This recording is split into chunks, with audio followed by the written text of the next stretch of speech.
Thank you for joining me once again for a massive Funko Pop haul. I have some from Boxlunch, I have some that were given to me, and I have some from Funko.com. So let's start with one that was given to me by my little brother. This is Cinderella's Carriage number 78. Now on the back here, number 738 and 739 is Cinderella and the Fairy Godmother. Well, I can't very well have one without the other.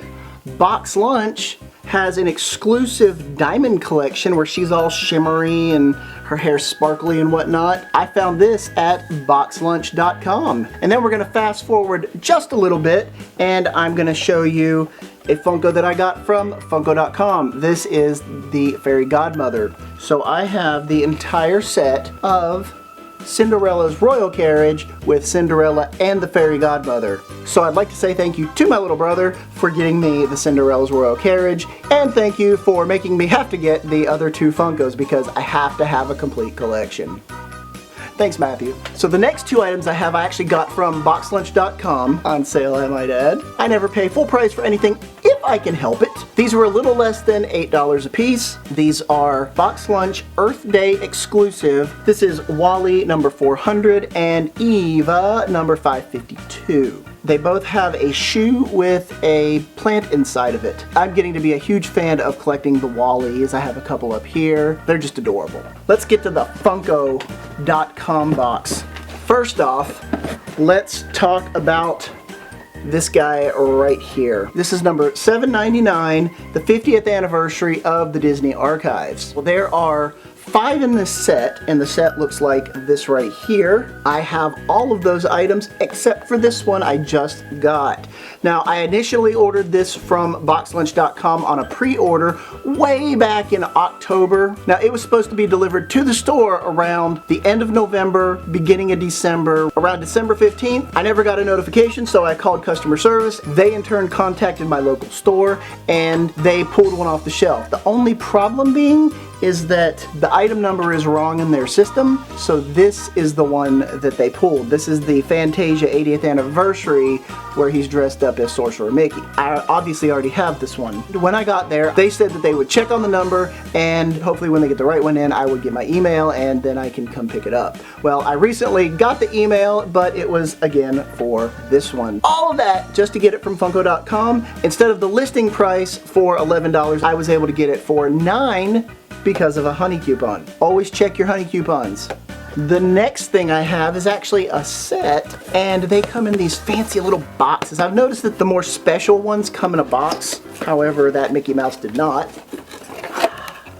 This is a FunkoShop.com limited edition, number 994, and it is actually Mickey as a gingerbread man. Then, I said it was a set, so obviously this one has to be Minnie Mouse as the gingerbread man, and this is number 995, so I do have the set. Both of these were originally listed at $15, but because of my honey coupon, I got them for $13. The last item I have in my Funko box is more just to round out my order so that I could get free shipping. This is one of the Haunted Mansion kind of mini Funkos. If you buy them from the store, they're right there and you can see what's in the box. But they don't do that when you order them online, and it's just a crapshoot as to what you're gonna get. Well, I actually got the one that I wanted. This is Madame Leota's little crystal ball. It looks kind of like the Funko back here and the Madame Leota sipper. This was originally $7, and because of my honey coupon, I got it for $6. My last couple of items here,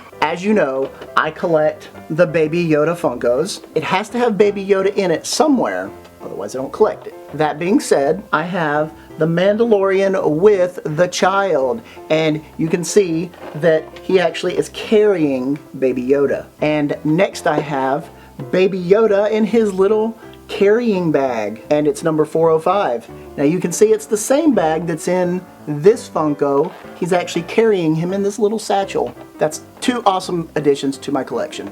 My final Funko has had quite a storied history. This is Baby Yoda with the little egg canister. I initially pre-ordered this at Target.com when it was getting closer to shipping time for this item. I started receiving we have to delay your item, you need to authorize us to extend it, or you can cancel your order. So I kept extending it and extending it. At this point, it was like December 2nd. I went ahead and just ordered it at Shop Disney. It was not supposed to actually be delivered at this point for release until the end of December, early January, but within 2 days of placing my order, I received a tracking notification, and a couple days later, I received a box. And in this box, I received the appropriate packing slip for the child with egg canister Funko Pop bobblehead. Is that what I got? No, it was not. I received some child's PJ outfits and some stuffed animals. Unfortunately, some children did not get what they wanted for Christmas this year. Well, this item's not even supposed to be released until the end of the month because they say my packing slip had been printed out and order fulfilled, that I could not get put back on the waiting list. Basically, they said I would have to order it again. There are a lot of things wrong with that situation, but I think my biggest annoyance there is that because of all these coupons and other things that I had, I was able to get it for $5. So they gave me a refund. They gave me some coupon credits to kind of make up for what happened. So I went on Amazon and I pre-ordered it on Amazon, and it arrived before January 1st. So I have my Baby Yoda with the egg canister. Story over. Whew. What is your fandom of choice? Obviously mine is Mickey Mouse and Friends, Haunted Mansion, Baby Yoda. Have you ordered from Funko.com? Have you tried to order from Target.com? Or have you tried to get Funkos from Shop Disney? Put it in the comments below, and I look forward to seeing what you like to collect. But until then, remember, no capes.